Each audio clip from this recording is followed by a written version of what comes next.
Unit 3 जिसका topic है biodiversity and it's conservation. तो बायोडाइवर्सिटी क्या है, क्यों जरूरत पड़ी, इसका इम्पोर्टेंस क्या है, इंडिया में इसको कैसे वर्क करते हैं, ये सब चीजें अभी हम इस यूनिट में डिस्कस करेंगे। बायोडाइवर्सिटी वर्ड जो है वो दो शब्दों से मिलकर बना हुआ है, बायो और diversity. Diversity it means differentiation और बायो मतलब बायोटिक कम्युनिटी में। तो जीवों में जो विविधता होती है, इसको हिंदी में बायोडाइवर्सिटी को जैव विविधता भी कहते हैं। जैव विविधता अपने आप में एक बहुत ही इंपॉर्टेंट चीज है। जैव विविधता के कारण ही पूरे यूनिवर्स में यूनिटी बनी हुई है, डाइवर्सिटी के साथ साथ यूनिटी बनी हुई है। ये बहुत पुराना वर्ड नहीं है।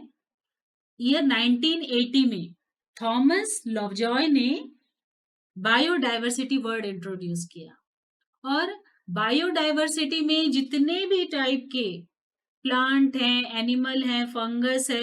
एक चीज यहाँ पर बता दूं कि बायोडाइवर्सिटी में हम एबायोटिक कंपोनेंट को उतना नहीं लेते, हम यहाँ पर सिर्फ plant, animal, micro organism, human इन्हीं को लेते हैं क्योंकि डाइवर्सिटी उनमें ही दिखाई देती है।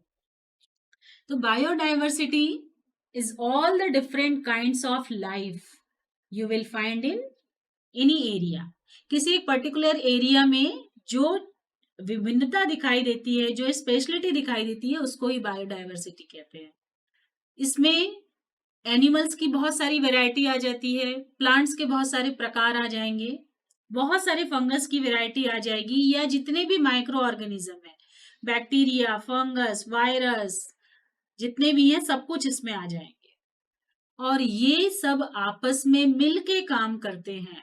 और जब ये सब अलग अलग चीज रहते हैं, इसको आप ऐसे भी समझ सकते हैं, अगर हम कोई डिश बना रहे हैं और डिश बनाने में हम बहुत सारी अलग अलग चीजें डालें जो उसको सबको फेवर करके एक नया फ्लेवर जनरेट हो, फिर दूसरा चीज बनाए उसमें भी अलग अलग चीज डाले तो नया फ्लेवर जनरेट हो, तो हमारे पास कितने सारे ऑप्शन हो जाते हैं।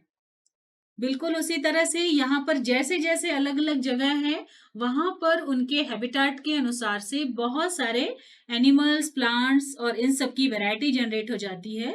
इसी को ही बायोडाइवर्सिटी कहते हैं और ये आपस में सपोर्ट करते हुए लाइफ सिस्टम को आगे बढ़ाते हैं। जब कभी हम बायोडाइवर्सिटी पढ़ते हैं तो उसमें स्पीशीज रिचनेस वर्ड आता है। रिचनेस मतलब क्या होता है? धनी या बहुत ज्यादा होना। स्पीशीज मतलब प्रजाति, किस जगह पे कितनी ज्यादा प्रजाति है वो कहलाती है स्पीशीज रिचनेस। मतलब अगर किसी जगह में बहुत सारी प्रजातियां पाई जाएंगी तो वो जगह स्पीशीज रिचनेस का कहलाएगा, और अगर प्रजातियां कम पाई जाएंगी तो वो जगह पुअर रिचनेस का कहलाएगा। ये अब इसको हम कैसे पता लगाएंगे? तो इसको पता लगाने का भी बहुत सरल तरीका है, या कि हम सैंपलिंग करके पता लगा लें या हम सेंसस से पता लगाएं। सेंसस तो पता ही है, जो ह्यूमन का सेंसस होता है हमारे यहाँ हर 10 साल में, उसी तरह से अगर स्पीशीज का भी सेंसस लिया जाए तो हम पता लगा सकते हैं कि वो पर्टिकुलर एरिया स्पीशीज रिचनेस है या नहीं। तो चूंकि ये इंट्रोडक्टरी इस यूनिट का इंट्रोडक्टरी लेक्चर है, तो इस यूनिट में जो बायोडाइवर्सिटी एंड कंजर्वेशन यूनिट में क्या क्या हम आगे टॉपिक लेते हुए इसका फ्लो जाएगा उसको एक बार डिस्कस कर लेते हैं।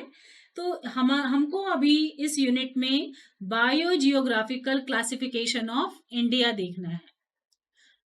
टोटल 10 टाइप के जोन्स में डिवाइड किया गया है इंडिया को अकॉर्डिंग टू देयर बायोजियोग्राफी।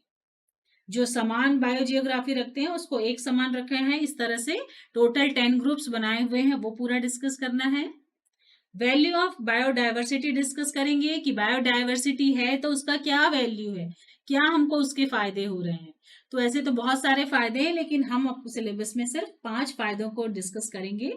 उसमें consumptive value, productive use value, social value, ethical value, aesthetic value और ऑप्शनल वैल्यू, ये 5 वैल्यूज हम डिस्कस करेंगे इस यूनिट में।